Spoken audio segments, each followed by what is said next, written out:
டடடடா வெயிலெல்லாம் தாங்க முடியலடா சாமி. என்ன வெயில் என்ன வெயில் சாமி. மழை பெஞ்சாலும் மழை பெஞ்சே தொலையுது. சேத்துல நடக்க முடியல. எப்போதான் வெயில் வருமோன்னு சொல்கிறாங்க. அதே மழை பெஞ்சா மழை எப்படா விடுன்னு சொல்கிறாங்க. இந்த இயற்கை என்ன தான் பண்ணும்? காற்று வரலைனாலும் காற்று அடிச்சுட்டு காற்றே வரலையேன்றாங்க. காற்று அடித்தாலும் இந்த காற்று வந்து ஊரெல்லாம் குப்பையும் கோலமாக பண்ணி கொடுதுப்பா, ஊடே நாரி போகுதுப்பா அப்படின்னு சொல்கிறாங்க. என்ன தான் பண்ண முடியும் சொல்லுங்கள்?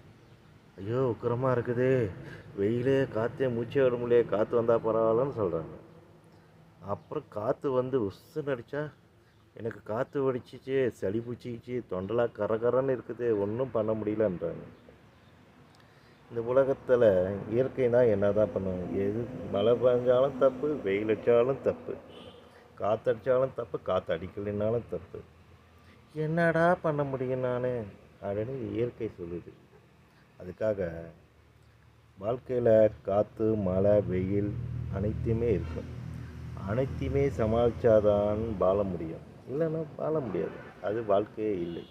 அதனால் என்ன பண்ணுறீங்க?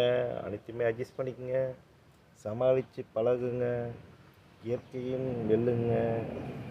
மீண்டும் சந்திப்போம். உங்கள் நண்பன் அசோக்குமார், சேலம். மீண்டும் சந்திப்போம். அடடடடடா. வரேன் வரேன் வரேன்.